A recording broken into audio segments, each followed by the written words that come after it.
Creative, what's up? It's your girl Jamila and welcome back to my laboratory. Yeah, I'm so excited about today's tutorial. We're going to continue on learning how to digitize, and I'm going to walk you through step by step on how I digitized this design and embroidered it onto this Bella Canvas hoodie. Now, of course, everything I use will be listed in the description box below this video. And if you like this video, you learned something new, please give it a thumbs up, share it with your friends, and make sure that bell notification is on so you don't miss any of my upcoming craft tutorials. Okay, creative. So to start off our project, we're going to be using this design, and it's from Creative Fabrica. Of course, I'll have it linked for you in the description box of this video. And if you don't know, Creative Fabrica is a monthly subscription, and you can come on here and download as much stuff as you want every month. So if you have the subscription, of course, this download will be free. But if you don't, the link I'll leave, you can get 10 free downloads before you could pay for the subscription. But it's definitely worth it. Okay, so we'll go ahead and grab that design. Once we grab that design, we're going to open up a new blank page in Chroma, and I am using Chroma Luxe. Okay, so we're going to go ahead over here to this backdrop tool. We're going to hit select, and we're going to grab the PNG.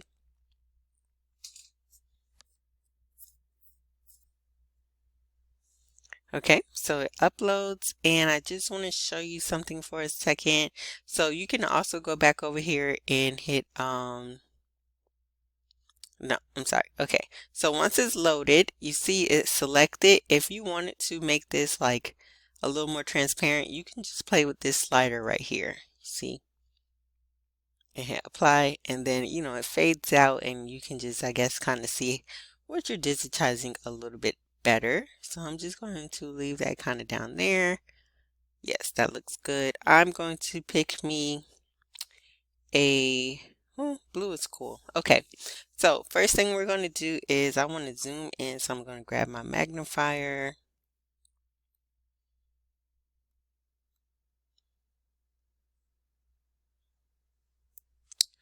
Oh, let me zoom.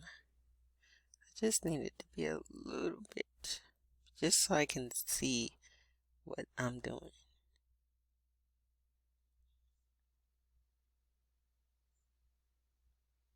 Okay, that I have to do. That's fine. All right, so now we're going to go over here, and I'm in my left toolbar, and I'm going to hit the run stitch, okay? And I'm just going to trace this whole outline, okay? I think I personally like to start right here in the corner. Now, whenever you have a straight part, to keep your line straight, you can hit shift, right? So I'm holding down shift on the keyboard, and you see my line is straight. When we want to curve a line, because there's a lot of curves in here, we're going to hold down the control button, okay? And so I'm just going to hold down control, and I'm just going to go all, just follow the outline. And it doesn't have to be perfect. Like everything has to be perfect. That's okay. Let go and fix it. It's not perfect itself, or it's not going to go perfect. And you don't need 1,000 points, okay? So you don't have to do like right lovely. Let's see. So continue here.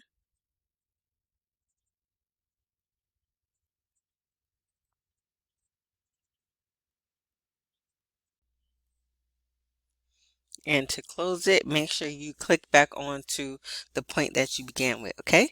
Once we do that, we're going to hit, well, first I want you to take note of, you see this point right there can be fixed, this one, just a few areas that could be fixed, right? So just kind of be mindful of that. So we're done with this right now, so we're going to go ahead and hit enter. Now we're going to go over here to the shape, right, on our left toolbar.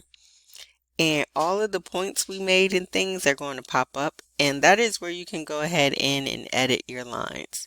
So I'm just going to kind of push that up a little bit, bring this down a little bit. You can also right click, you can add another point if you want to.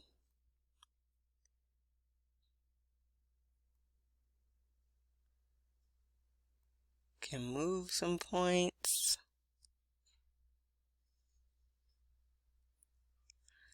And that looks good, okay? And hit enter to save all your changes, and bam! Okay, so this right here is our stopping and starting point, right? Just to let you know, just in case. So now that is our outline, but that is our run stitch, okay? So if we go to the slow draw, this is basically going to be the placement stitch on our design, right? When you're doing applique, you have the placement stitch, the tack down stitch, and then, you know, the outline stitch. Now, so now we need like our placement stitch, our tack down stitch and stuff, right? We're going to keep it simple. We're going to go select the run stitch we just did, hit copy, and paste. Okay. Now we're going to hit, what? Hold on, let me see. It is, okay, Control A to select all. So Control A to select both, and we can go to our sequence panel right here, and you see we have two, right? And we just want to make sure that these are aligned like right on top of each other, okay? So we're going to do horizontal center align and then vertical align just to make sure that they're right on top of each other where they need to be. So now I'm going to take my second run stitch. I'm going to change the color. We could just go to number 2. And then I'm going to right click it and I'm going to convert to applique. And you see now it has like the satin stitch outline. Now y'all know, a satin stitch on this would be cool, but you know, I love the, I guess like my little signature thing is like the tackle twill. So right under here, the applique where it says type, I'm going to change from satin to tackle twill and hit apply. And now you see like the stitches are different. Okay, so that's it for the outline. So now let's go on the inside, right? Let's do the eyes. Now, of course, we could go ahead and grab a run stitch and then trace all around it like we just did. Or we can go over here and grab a shape. Or let's do the eclipse. And then just size it to the eyes. So I put it out there. Let's go to our select tool. Now we can turn it and make our adjustments. Let's make it a little bit smaller, then a little bit wider.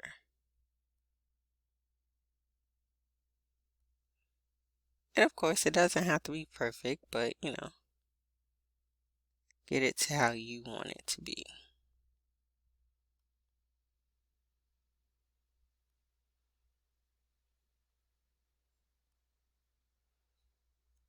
Okay, I think that is, can we make it a little bit bigger?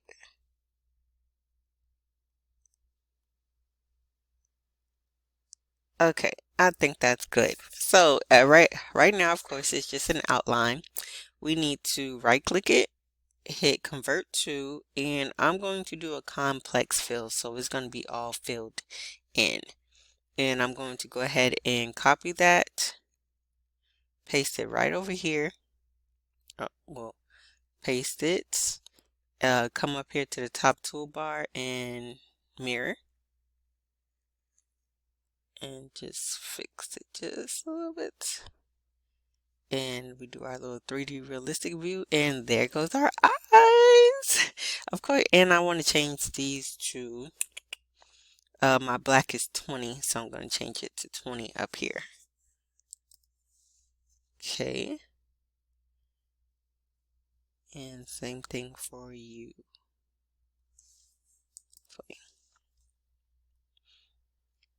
Awesome.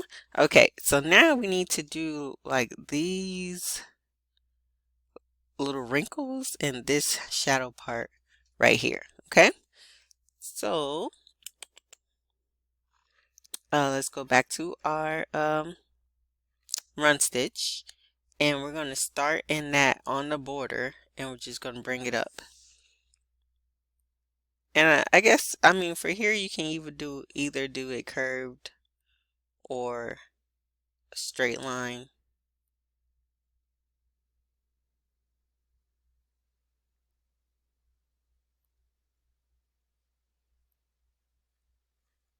Hit enter, and let's just fix.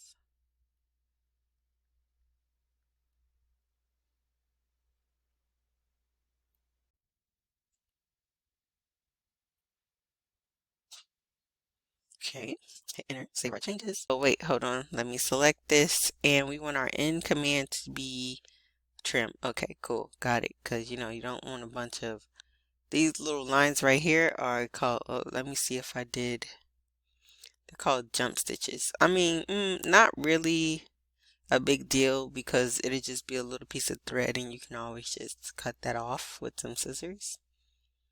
Or we can just take care of it now. Now where is, here we go. Okay, yeah, in command trim. And same for you, in command trim. Gotcha. Let me check my border in command trim. Let's just make sure everybody has a trim at the end, okay? All right, so I'm just gonna go ahead and do the rest of the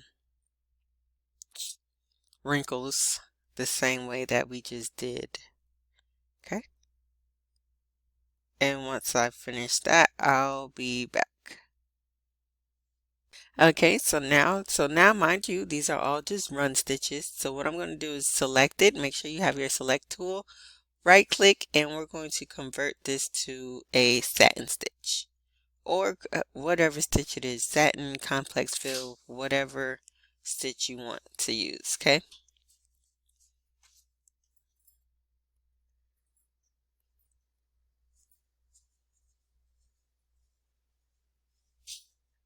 And I'm going to change the color of these to black as well. Actually, I can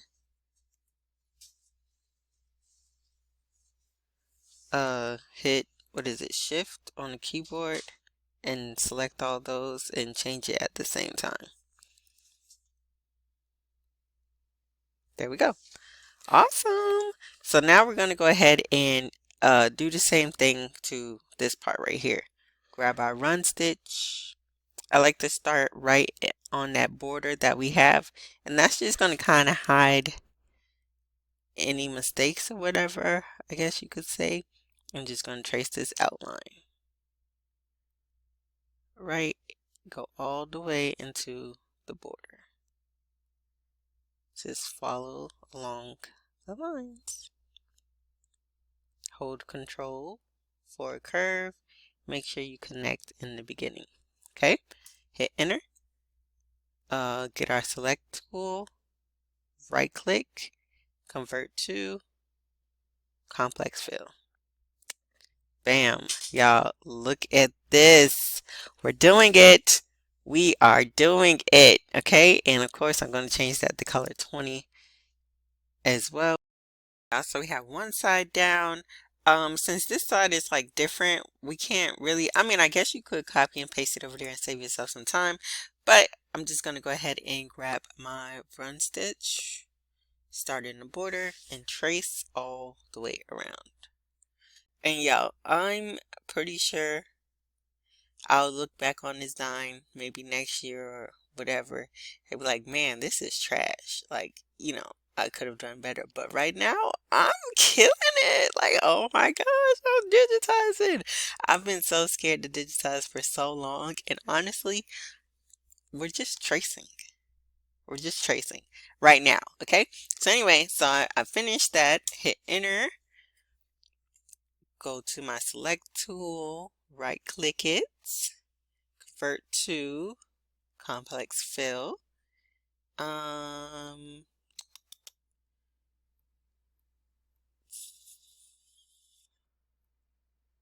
Okay, yeah, change it to color 20 and make sure our end command is trim and apply. You guys, bro, I'm too hyped right now. Okay, let's do our replay. So let's go placement, tack down, eyes, yeah, yeah. All right, that looks good. That looks good. I wonder if we should put like a mouth or something like, I don't know. Well, okay, so anyway, moving on, go back to our select tool. That's it for the ghost. I mean, you can go ahead and try and digitize all this stuff if you want it. I mean, these checkered squares are easy because you could just get a shape, right? That might actually be cute. And then, you know, like just do your squares like that if you wanted to. But I'm just going to digitize the ghost right now. Okay. And I'm going to go ahead and grab my text tool. Let's zoom out. Magnifier, zoom out, text tool. And we're going to type in save the boobies.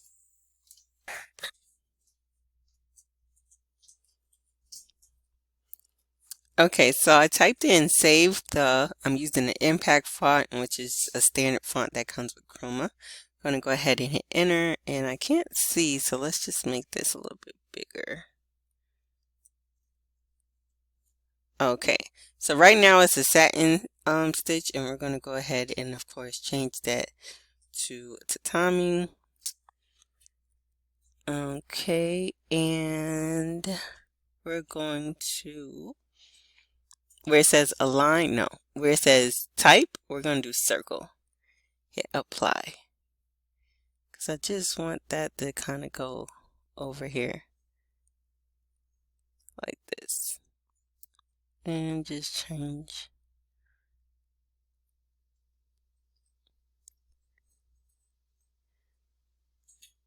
Yep. Yes, I do like that. Actually, I think I'm going to go ahead and change this back to a satin stitch.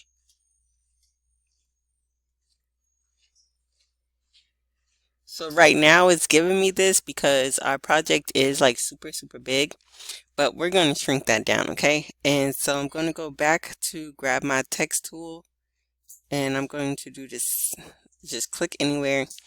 We're going to type in boobies. I'm going to do all caps for that.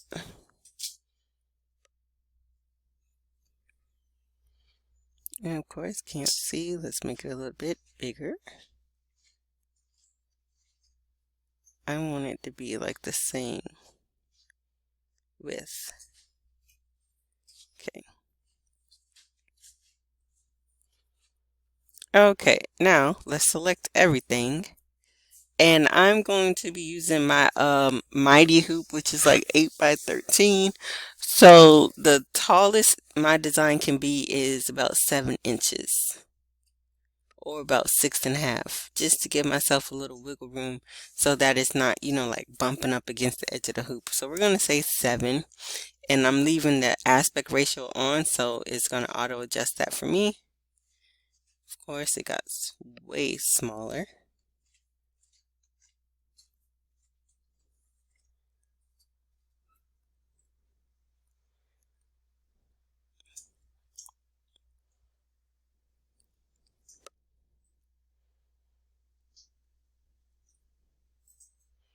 And if we look up here,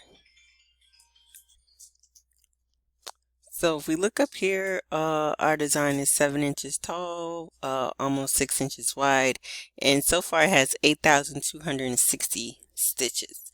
Now, our text looks like the satin stitches will be like broken and things like that. So I guess I am going to go ahead and change it from satin to tatami. And of course that does increase our stitches. That's okay. Okay. Yeah, and as far as that picture, we can go ahead and delete it because we're done. I mean, if you want to, you know, digitize some more, digitize some more. But you guys, this is our design. What do you think? Wait, hold on. Let's select everything. Let me see. Select everything and... Nope. Okay, I knew I was going to do that. I should have grouped some stuff together and then did it. But look, hey. This is fine, just how it is, okay? So, yeah, let's go ahead and save this. Make sure you save this as the RDE. Name it because you could come back and make changes to your RDE file, right? So we'll save it as a RDE, and then we'll go ahead and save it as a DST and transport it to your USB, okay? So go ahead and test that out, and then we'll come back. Okay, guys, so this isn't really going to be like a step-by-step part on how to stitch out this design on your embroidery machine because I have several other videos walking you through that in detail. But I did want to show you guys the results of the stitch out. Now, be mindful, I do want you to do a test stitch out before you go ahead and actually stitch on the garment, okay? So the inspiration for this project was actually the mock-up from the design we got from Creative Fabrica. And remember guys, everything I use will be linked in the description box of this video, so make sure you go ahead and check that out, okay? And I'm using the 8x13 mighty hoop, and you see how I just was easily able to snap that on, okay? Free shipping code for the mighty hoop will be in the description box of this video as well. So for my hoodie, I actually happened to have this orange hoodie on hand. So I was like, yay, I was able to do my project. I'm using the 3719 Bella Canvas unisex fleece hoodie. Now y'all know it's about to be fall, so this is actually pretty perfect. Y'all know I love Bella Canvas and I keep it on hand because their hoodies are super, super soft. Plus now you can shop all of their wholesale stuff, so you get your hoodies, tanks, t-shirts, taller clothes, women's clothes. Like y'all, Bella Canvas has such a wide selection, but you can shop all of their stuff now without a wholesale license or resale certificate. And of course, the link for that will be in the description box of this video as well. Now, if you're going to try and find this applique fabric, you're not going to find it. I actually sublimated on some pink diamond dust HTV from Caesar. I got the breast cancer leopard design off Creative Fabrica. Of course, links will be in the description box of this video. I sublimated on the HTV at like 375 degrees for 40 seconds. Now, when I did peel it off, the paper was stuck. I had to get some water and kind of like get the paper to go away, but it worked. And that is why applique is my favorite style of embroidery. And while I'm on a real mission to like really master it and see what all I can achieve with it, because like you can just change up your materials and the same design but with different materials would be different, you know? So it's like everybody can have something similar, but it is still kind of be unique because, you know, it's a little bit different. So and of course, I can't go through this video without saying, giving a big shout out to Janae from Racoma. Y'all, when I went to Deco Summit in Miami, and I do have a vlog recap on that, you should definitely check it out. I attended Janae's Digitizing class, and that's why I'm able to bring you such an awesome tutorial today because I learned so much in her Digitizing class. Y'all, let me tell you something. If you have a Racoma machine, or you're thinking about getting a Racoma machine, or your machine's in the corner collecting dust, go to Deco Summit, okay? They do it once every year. So plan for 2025 to be in Miami, Florida for Racoma's Deco Summit. Y'all, you can get hands-on training with your machine, and I took one of their classes and I talk about it in my vlog, so you should definitely check it out. It's literally, it was two people to a machine and they had a tech like answering all your questions, showing you everything, okay? Same thing with Janae's digitizing class. Like she had it displayed on the board and was literally walking us through the same way I walked you through, she was walking us through, okay? Like I learned so much by attending Deco Summit and it is definitely worth it, you guys. Okay, so plan for that for 2025. So here's our design. I do love it. There's a few things I would change though. I would make the text bigger, make it just come across the chest more, I guess. And I don't know why I did a white outline versus a black, but you know, I would go in and change that. But all in all, I'm very happy with this project. Like I said, we're still learning, still getting in the groove. So I definitely give it an 8 out of 10. Tell me what you guys think. And if you learned something, please give this video a thumbs up, share with your friends. And as always, guys, thank you so much for watching. And until next time, I'll see you later.